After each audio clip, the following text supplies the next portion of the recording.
An automatic watering system can run 4 zones from one tap, 5:30 on a summer morning, and my garden is queuing for water. The lawn wants a long soak twice a week. The greenhouse tomatoes want a little drink every morning. The patio pots want theirs daily, and the veg bed every other day. 4 thirsts, 1 tap. Today I will show you how a garden irrigation system runs all 4 without you standing there, and the one mistake that makes it fall. Let us plan it.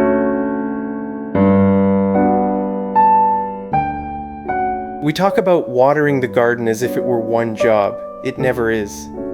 My neighbor Mrs. Doyle gives her roses and her hanging baskets the same canful every evening. Equal treatment. The roses are drowning, the baskets are still gasping, and nobody is getting what they actually want. Walk your own patch and count the thirsts. A lawn wants a proper soak and then days of nothing, so the roots chase the water down. You learned that in Series 1. A greenhouse never sees a drop of rain, so in summer it lives on a small drink every morning, without fail. Pots are small tanks with big surfaces. In a heat wave they can need filling every day. A veg bed sits in the middle, steady moisture along the row, a few times a week. And the rosemary by the door wants almost nothing at all. It would rather be forgotten than fussed over.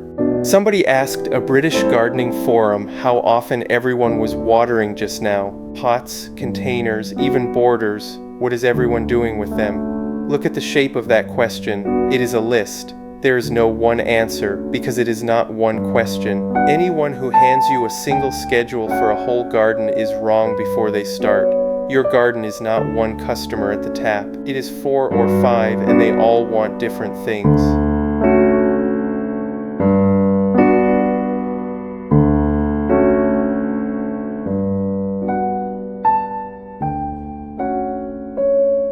So we split the garden, not with fences, with timetables. The word for it is zones, and a zone is a simple thing, a group of plants that share the same thirst, drink from the same kind of kit, and can live on the same schedule. One zone, one outlet on the tap, one plan. I drive buses for a living, so here is how I hold it in my head. A zone is a route. You do not run one bus that calls at every stop in the city, because nobody would ever get anywhere. You draw routes, and every route gets its own timetable. Same depot, different lines. Notice what a zone is not. It is not just a corner of the garden. It is a thirst, plus a tool, plus a rhythm. Back in episode 1 we sorted the kit. Drip for pots and fruit, soaker for beds and rows, a sprinkler for the lawn. Zones fall out of that almost by themselves. The pots that drink daily can share one drip line. The soaker bed is its own animal. The lawn is a third. And the greenhouse earns a zone of its own, even though it runs on drip too, because its rhythm is different. Daily, all summer, rain or shine. Rain means nothing under glass.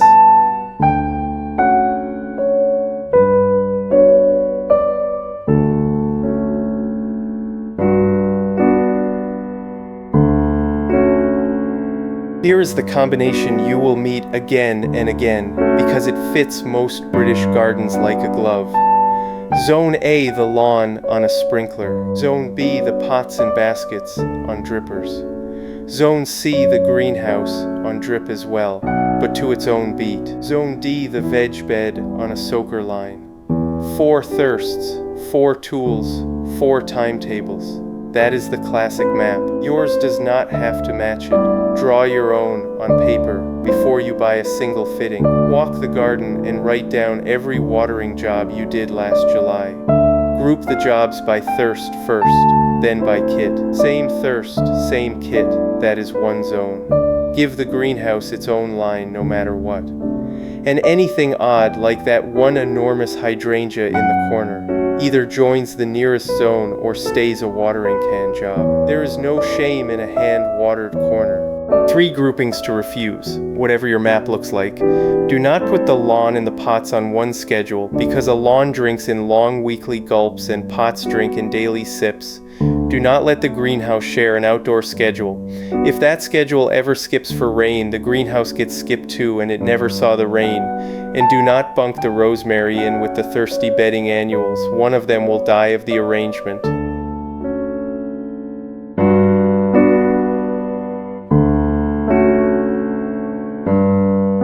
Now for the mistake I promised you at the start.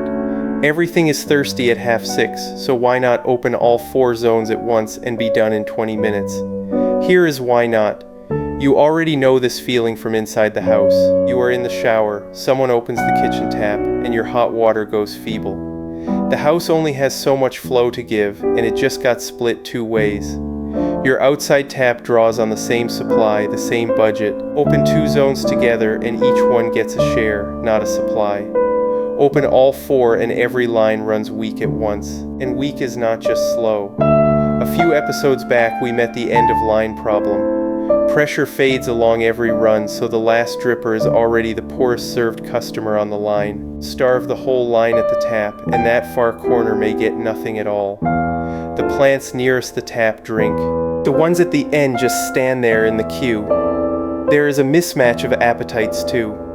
A sprinkler on the end of a hosepipe can swallow around 1,000 liters in an hour. A single dripper sips about 2. Run them together and the sprinkler takes nearly all of it, and the drip line lives on leftovers. It is not sharing. It never learned how.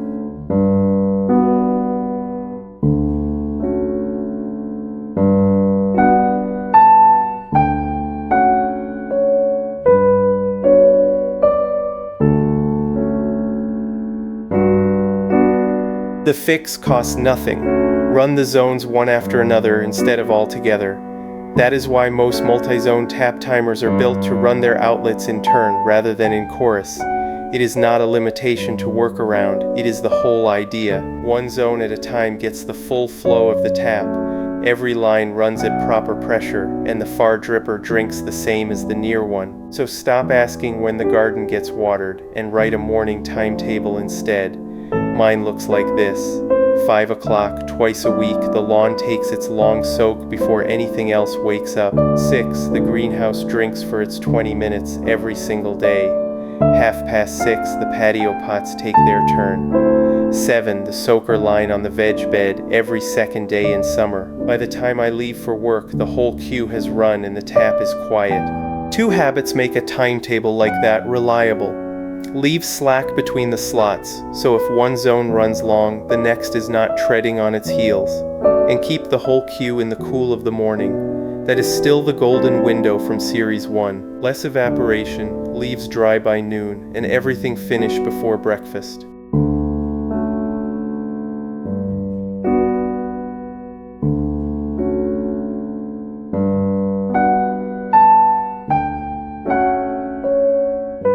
Which brings us to the box that runs this timetable.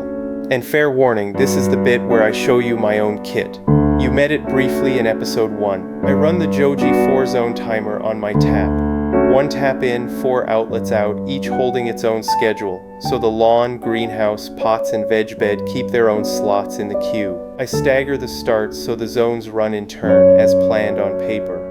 A button on the unit tops up any zone with wet hands and no phone. It does want mains pressure, and honestly, a lawn and 3 pots do not need this. A 9-pound mechanical timer covers that cheerfully. If you counted 3 or 4 real thirsts at the start though, this is the tool that turns a paper map into a morning that runs itself. Either way, draw the map first. The map is the system. The box only obeys it.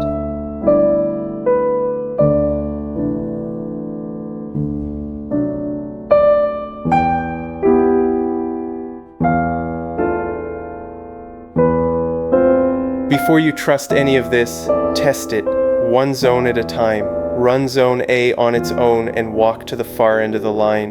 If the last dripper is barely weeping, the zone is overloaded. Shorten the run or thin the drippers, the way we fixed it in the end of line episode. Then work out what the zone actually uses. You learned the sums last week. Flow times minutes. Write it down for each zone, because that number is your water bill in advance. Only when every zone passes alone do you run the whole morning queue, start to finish, on a dry day. Stand there with a mug of tea and watch the handovers. You are checking one thing. Each zone starts strong, runs its slot, and shuts off before the next one opens. If 2 slots overlap, widen the gaps and run it again. Then revisit the map twice a season, because gardens do not hold still. pots multiply. The greenhouse fills up, a new bed arrives, and suddenly a zone is carrying plants it was never planned for. When a zone changes, its slot changes with it. 10 minutes with a notebook in June is cheaper than a brown lawn in August.